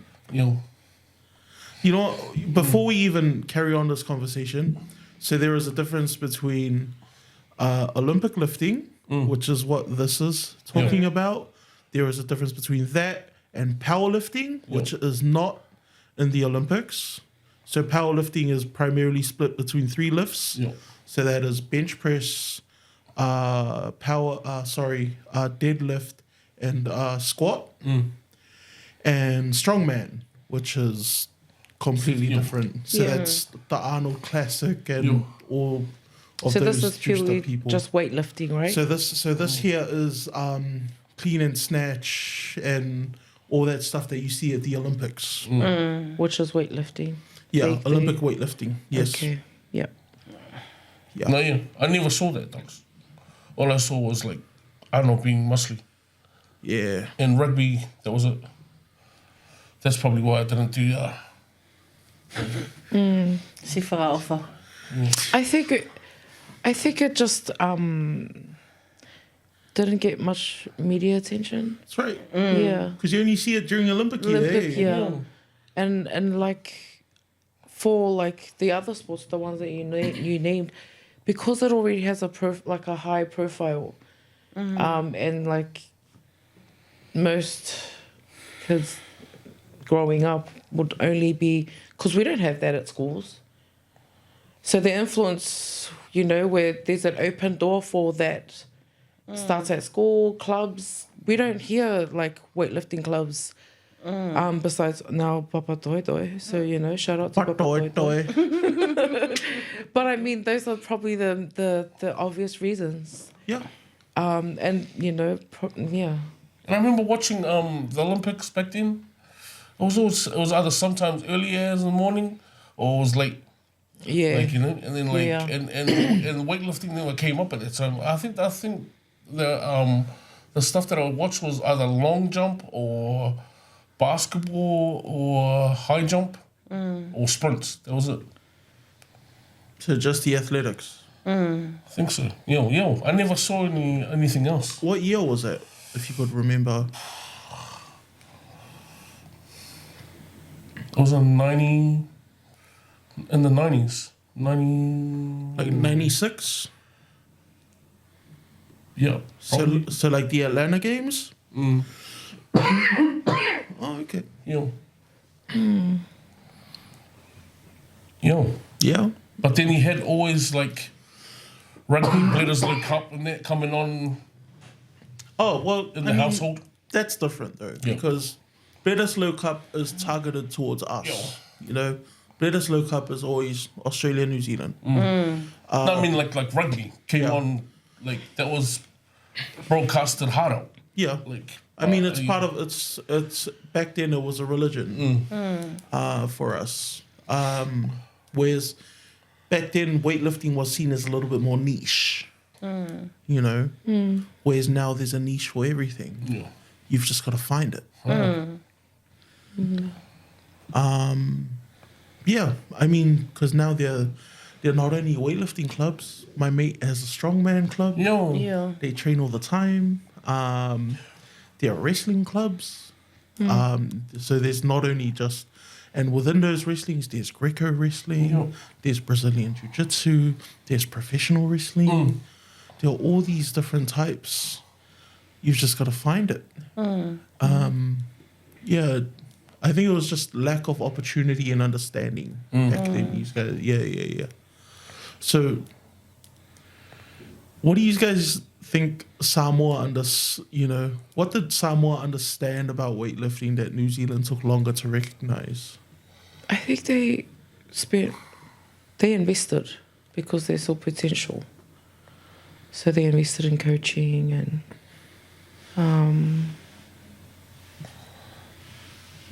development, discipline training.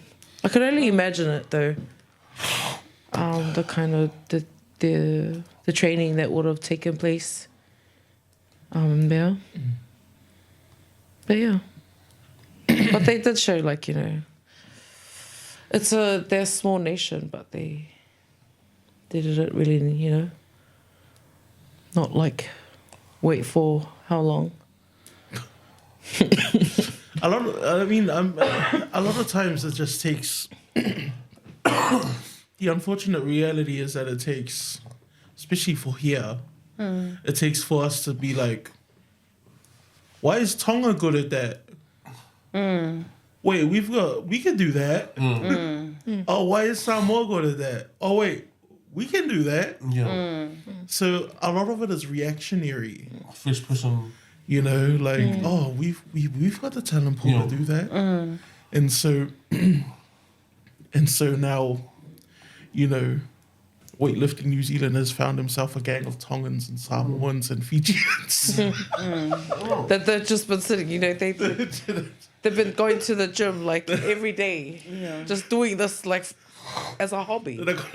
And then all of a sudden they're just like, wait a minute, but these boys, man, they eat the metal for a living.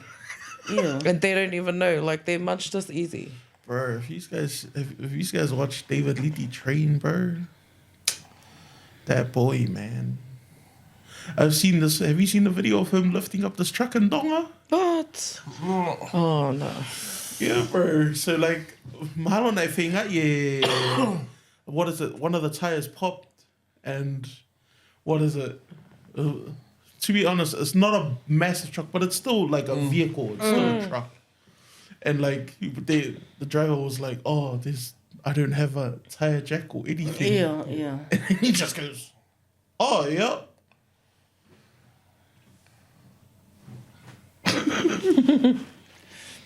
Changes the tire, puts it down. Say babe. Makes it look easy. That's crazy. And I was watching it and I was like, my back hurts watching this. It just makes it look easy, bro. Yeah. Do you reckon because Samoa had that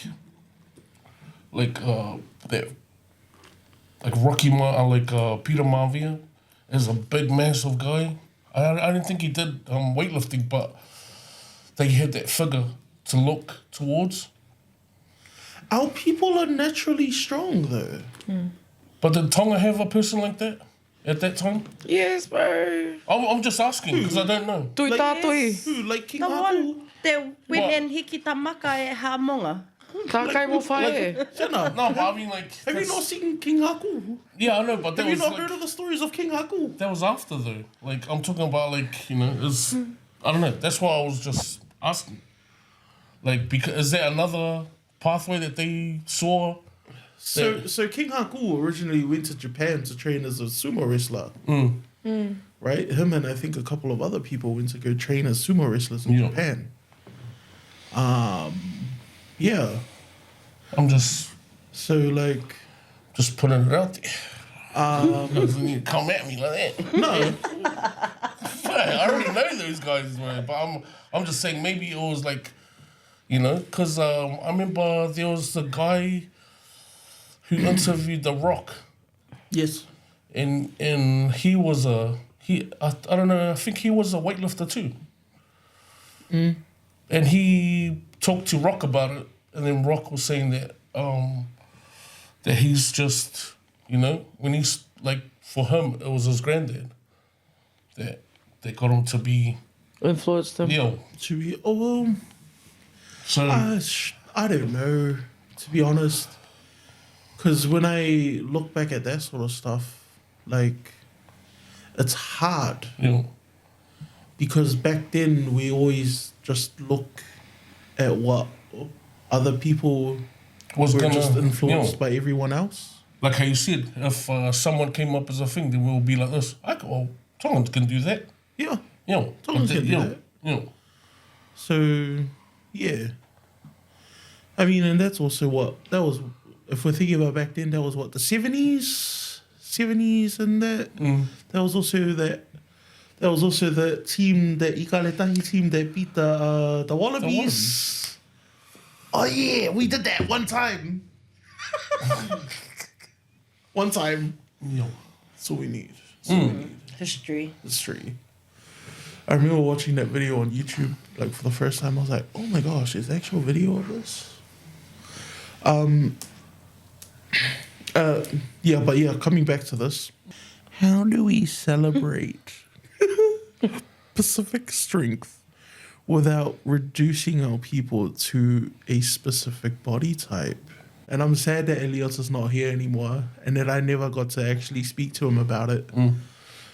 Because there are different types of body types. And then when you look at a strong man and then you look at a bodybuilder, there are different types of bodies, right? Just like if you look at a David Liti and then you look at, you know, a Kai Green or Ronnie Coleman at his peak, and you understand that those two bodies are for two completely different things, right? I think if they were to celebrate without having to, you know, go into depth with going into anything about body types, I think it's important that they celebrate resilience, and they celebrate the strength of mental, like, to even do that. The grinding. The hard work to getting there. Celebrate their coaches, because it's, you know, it's not an easy task. It's not something easy to do. I mean, everything other than, you know, just their physical ability, because like you said earlier, like Islanders, you know, they're naturally just strong. And they just need a few tuning here and there and a few little structures to know how to lift, and that's it. The rest is, you know, their mental, their strength. And nutritional. And nutrition. Like, eat right. No, you know what I mean, yeah. No, just keep eating your corned beef, you'll be fine. What about the loloi corned beef? Are you Grace? She's hungry now. But yeah, I think that's what they should celebrate. Or spinach, or silver bean. I don't know, I'm hungry now. Why did you stop talking about food? Cut that off. Nah, I'm keeping that right. It's making everyone hungry now. Kayaki ha, you talo or hopa or... Ofi. Ufi, expensive taste. My goodness. Just because I got Ufi in my fridge. Man. But yeah, I think that's what they should celebrate. Sorry, Ufi is yams. Ufi is yams, by the way, Ferrari. Don't be worried. We're not saying anything bad. I know you're not saying bad.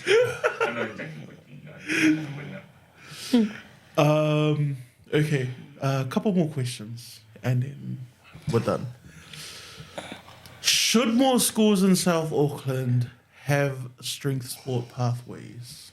Yo. Yes. Yes. It is. True. So just a yes, that's it. I think, yeah, yeah. Yeah, like, yes. It's- Absolutely. But They it's- they should have partnership with their local clubs that Papa Tutu. like that have offers these things other stuff too, Yeah. instead of like, because it could be just a what is it, a curriculum you can choose, Extracurricular. extracurricular that you can choose. Have it like partnership, these Yeah. 'cause- programs that can come into the school once a week. Yeah, because like I shared that one time about if there's no media studies at some of these schools, bro, then OC has media studies. My son that's takes awesome. That's cool, it. My son takes it. right? And a lot of these schools don't even have 1A rugby teams, but they do have first 13 teams. I mean, if they're doing athletics, they can be able to do that stuff. If they've got an athletics or a sports team or something like that, then, bro, do it. I think it would do be hono, like, whakahou to the programs. Like, that gets done in New Zealand. Like, it hasn't been done. Like, I don't think it's been done. Or is it maybe because a lot of teachers also serve as coaches for these extracurricular activities, for these sports programs? Not a lot of them would be specialist like teachers. That too. Like, that too, seeing it from inside of the schools and that. Like some teachers are just doing it for the love of the kids. Yeah, To get them involved. yeah. And then I guess that's enough. That's enough to be, motivated to start something for these young teens. Because then if they can't do theory, they could just, it would work if they would partnership with the clubs and have the club step in and, they could just work hand in hand. Papa Tutu Club. Work together makes the dream work. Yeah.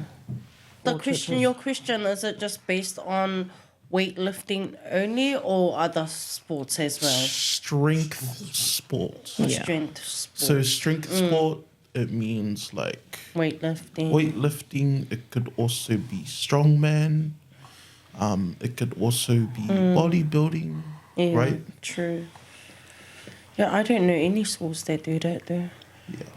The problem with these though, some people might turn around and be like, oh, but steroids. People will be like, oh, powerlifting, all that sort of stuff, steroids and all that sort of stuff. But,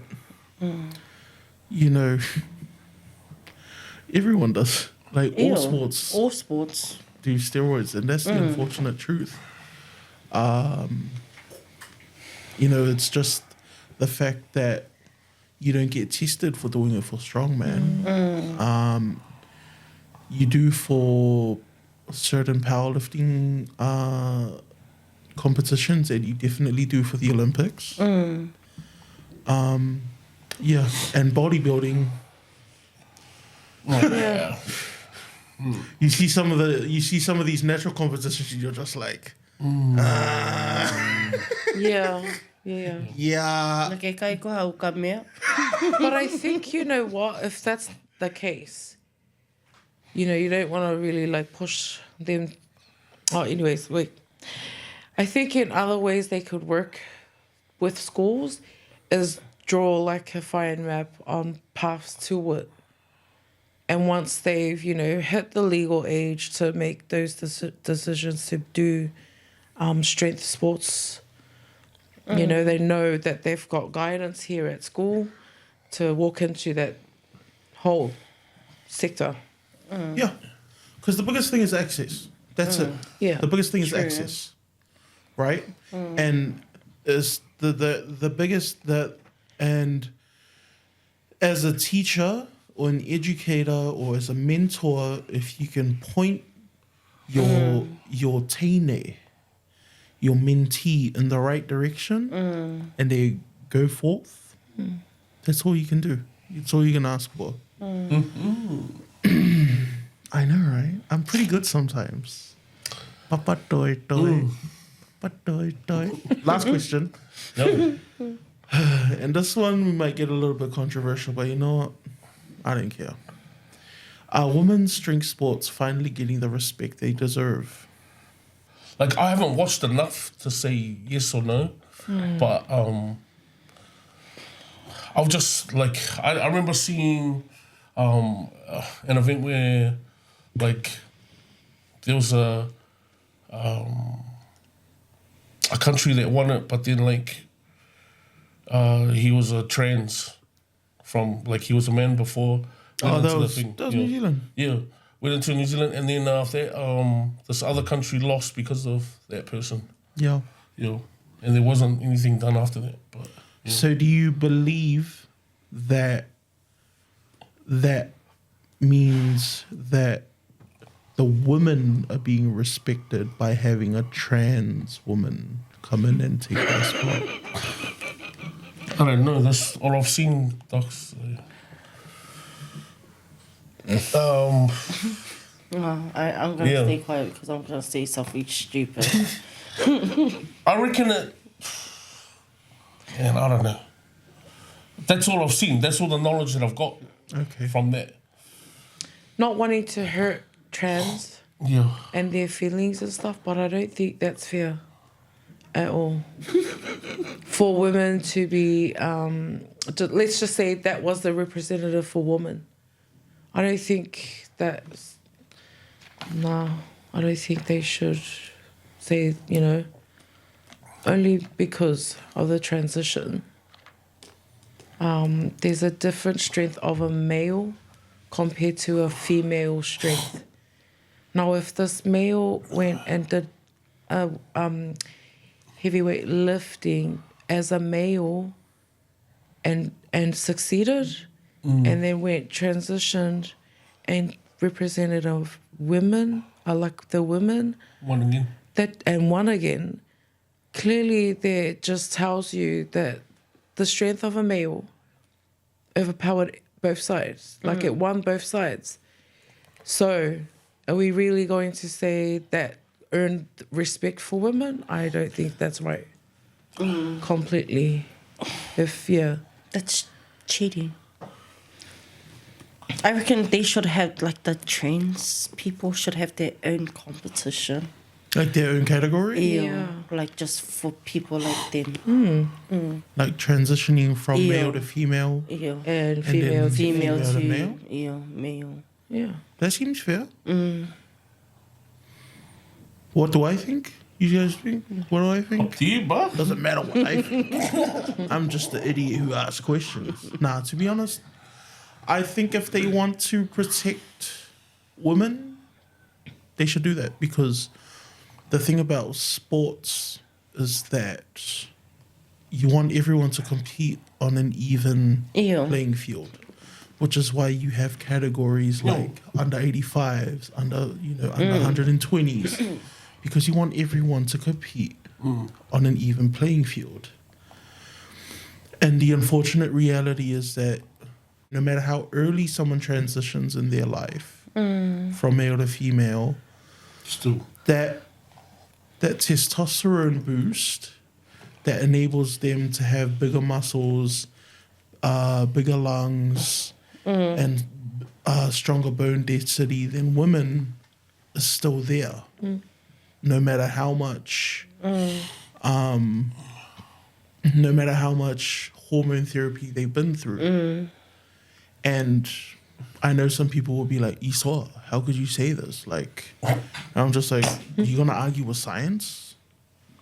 You know, science is like, and it's unfortunate, like, because I hate saying that, because, you know, but science is just like your feelings. Yeah. It's true. Yeah. And I think that this is the compromise, is that if you want to compete as a male transition to female, create your own Lane. Category. Yeah, create your own lane. And I think that that's fair. Yeah. But like, to see women's string sports finally getting the respect they deserve, I reckon so. I've seen a couple names over there. Tui, my goat. I see you. Tui. I see you out there. And it's good. This is not to discriminate. Yeah, and it's not personal. And or personal either, but just as a whole category, like, come on, man. Like, you know, when we have like our lays, and like through banter, you hear them say this. They maybe get up and punch you like a man. You know what I mean? And it's almost like a reminder, like, I'm pretty. Yeah. But don't test me. Have you? Wait, do they? What? Yeah. I've heard my own cousins. Yeah. Now I dress like a girl, I remember I am a Siana. That's what they say. I think that that's like such a wonderful thing about, like, that's the difference between and we're gonna So go, even with Filimisi. we're gonna go completely like Off a little bit off track here, but this is just to end the pod.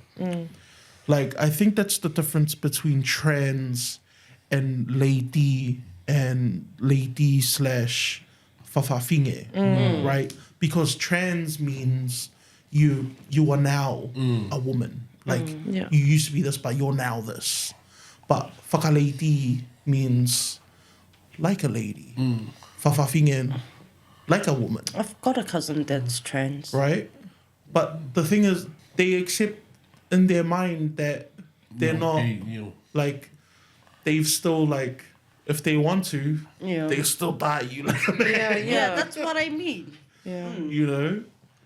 And that this whole, like, thing with, you know, this mindset that I've seen online from a lot of people, I'm just like, why do I only see that from white people? But from, like, brown people, I'm like, I never see that. Maybe, and it's also something for is it Olympics? Olympics, Yeah, I think it's something for them to start talking about. Oh, they already have. Oh yeah, putting in their own categories. The swimming, what is it? The International Swimming Alliance or whatever have already done that, so it's already yeah. But yeah, Thank you, team. Thank you, everyone, for tuning in. Tonight was a big one. Papa Toi Toi, shut up. Shout out to Papa shout out to Toi Papa Toi Toi, shout out to Riwa. randomly. Awhai atu kia modolo hana katoa. Also, shout out to John Bulu, which is We love you, John. We love you, JP. the hero of Otahu. He's the Prime Minister of Otahu. Oh, Prime Minister. Oh, true. Yep. Oh, love that. Love that for him. But awhai atu to Farani. Thank you guys for the show tonight. It was a big one. Yep. Thank you again, JP. Yeah. The offer still stands if you want to come on the pod. Yes. Awhai atu to +64 Creative, like and subscribe. And comment. Comment and see you next time, episode 19. Awhai atu. Malo. Whakamore more pea ka taki, koe anga pe, ia o mamani, e tau whailoto, karia ki a tamai, tokanga i e moto, o a fufonaki, e ko situ, ko a tonga ki langi.